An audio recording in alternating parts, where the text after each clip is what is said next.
നമസ്കാരം. ചലച്ചിത്ര മേഖലയിൽ സ്ത്രീകൾ അനുഭവിക്കുന്ന പ്രശ്നങ്ങളെ കുറിച്ച് പഠിക്കാൻ ഹേമ കമ്മിറ്റി രൂപീകരിക്കാൻ കാരണമായത് 2017 ഫെബ്രുവരി 17 നടി ആക്രമിക്കപ്പെട്ട സംഭവത്തോടെയായിരുന്നു. ഇതിനെ തുടർന്ന് നിരവധി പ്രതിഷേധങ്ങൾക്കൊടുവിലാണ് സിനിമാ മേഖലയിലെ സ്ത്രീകളുടെ പ്രശ്നങ്ങൾ പഠിക്കുന്നതിനായി ഒരു കമ്മിറ്റി രൂപീകരിക്കാൻ തീരുമാനിച്ചത്.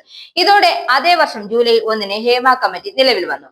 പ്രശ്നങ്ങൾ പഠിച്ച് 6 മാസത്തിനുള്ള റിപ്പോർട്ട് സമർപ്പിക്കണമെന്നായിരുന്നു നിർദ്ദേശം. എങ്കിൽ കമ്മിറ്റി റിപ്പോർട്ട് സമർപ്പിച്ചതാകട്ടെ 2 വർഷത്തിനു ശേഷം, അതായത് 2019 ഡിസംബർ 31 കമ്മിറ്റി മുഖ്യമന്ത്രിക്ക് റിപ്പോർട്ട് കൈമാറിയത്. എന്നാൽ 4 വർഷത്തിനു ശേഷം 2024 ഓഗസ്റ്റിലാണ് റിപ്പോർട്ട് പുറത്തുവിട്ടത്. അതിനു പിന്നാലെ സിനിമാ മേഖലയിൽ ഉണ്ടായ കോലാഹലങ്ങൾ ചില്ലറയൊന്നുമല്ലായിരുന്നു. ഹേമ കമ്മിറ്റി റിപ്പോർട്ടിനോടുള്ള സർക്കാർ നിലപാട് ക്രിസ്റ്റൽ ആൻഡ് ക്ലിയർ ആണ് എന്ന് മന്ത്രി സജി ചെറിയാൻ വ്യക്തമാക്കിയിരിക്കുകയാണ്.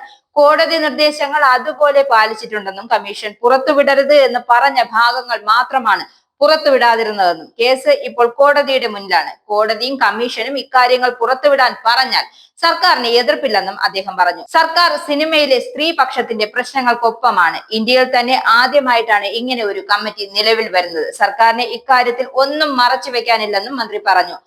ഹേമ കമ്മിറ്റി റിപ്പോർട്ടിൽ വിവരാവകാശ കമ്മീഷൻ പറഞ്ഞ വിവരങ്ങളെല്ലാം പുറത്തുവിട്ടു. എല്ലാം സുതാര്യമാണ്. ഹേമ കമ്മിറ്റി റിപ്പോർട്ട് പ്രകാരം കാര്യങ്ങൾ നടപ്പാക്കുമെന്നും സിനിമാ നയം നടപ്പിലാക്കുമെന്നും മന്ത്രി വ്യക്തമാക്കിയിട്ടുണ്ട്. ഫെബ്രുവരിയോടെ ഹേമ കമ്മിറ്റി റിപ്പോർട്ടിൽ നിർദ്ദേശങ്ങൾ പ്രാവർത്തികമാക്കും.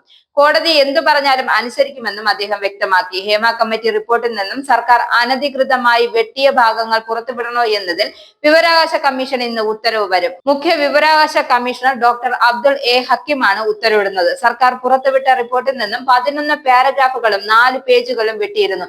ഇതിനെതിരെ ലഭിച്ച വിധികൾ അപ്പീലുകൾ പരിഗണിച്ച ശേഷം ഉത്തരവ് വരുന്നത്. സിനിമാ ലോകത്തെ അതിപ്രശസ്തർക്കെതിരെ ലൈംഗിക ആരോപണമുണ്ടെന്ന് വെളിപ്പെടുത്തലിന് പിന്നാലെയുള്ള ഭാഗങ്ങളാണ് വെട്ടിയത്. അപ്പീൽ അനുവദിച്ചാൽ സാംസ്കാരിക വകുപ്പാണ് വെട്ടിയ ഭാഗം പുറത്തുവിടുന്നത്. എന്തായാലും ഇന്ന് ഇക്കാര്യത്തിൽ തീരുമാനമുണ്ടാകും.